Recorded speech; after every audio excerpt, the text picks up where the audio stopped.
72 hours. A stark, unforgiving deadline that loomed over humanity. The messenger's warning painted a grim picture of the machine cult's empire, their vast reach, and their merciless intent toward our world, our blue star.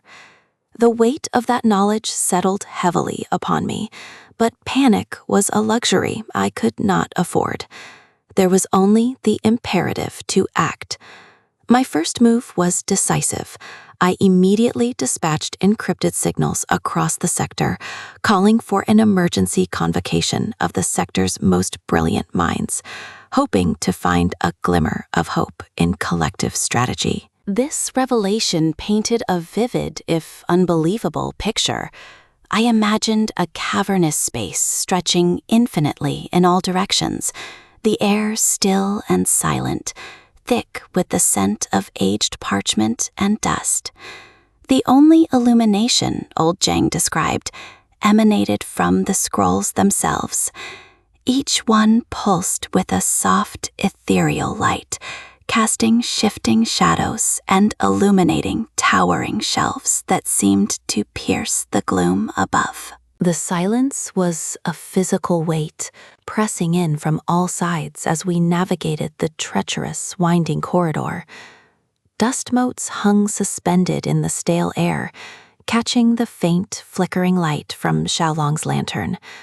The rhythmic, deliberate sound of the flipping pages echoed strangely, a solitary heartbeat in the profound stillness.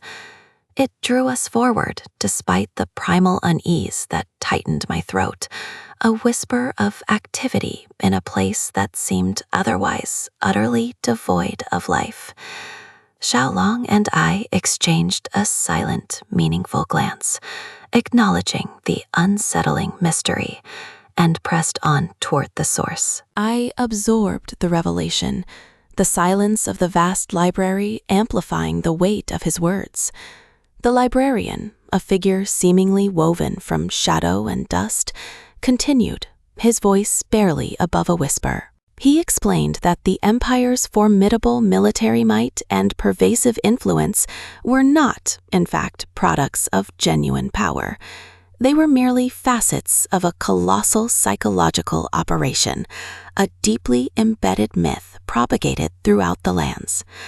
This intricate web of deceit, meticulously constructed over generations, convinced both allies and adversaries of their inevitable triumph, crippling resistance before it could even form. The genuine source of their control, he finally disclosed, lay not in strength, but in the systematic manipulation of hope and fear, meticulously documented within a single forbidden text. A stunned silence hung in the dusty air, the weight of his words settling upon me. The flickering candlelight cast long, dancing shadows, enhancing the mystery that shrouded the old man. He leaned closer, his eyes reflecting a deep, ancient sorrow. The Apocalypse Empire, his voice barely a murmur, is sustained not by power, but by fear masked as truth. Their legions, their fortresses, all of it is a facade, a carefully constructed deception designed to break the spirit before the sword. He straightened slowly, pointing a trembling finger toward a hidden alcove veiled by heavy, cobwebbed tapestries. The truth you seek, the key to their undoing, lies within the Chronicles of the Void, a tome forgotten by time, concealed behind that shroud. The revelation hung in the dusty air between us.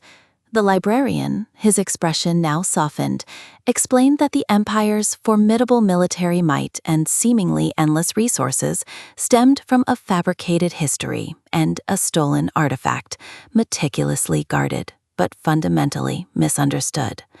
This artifact, he whispered, is their true and singular vulnerability. I realized then that if I could bring the truth back, the faith of millions would crumble into chaos.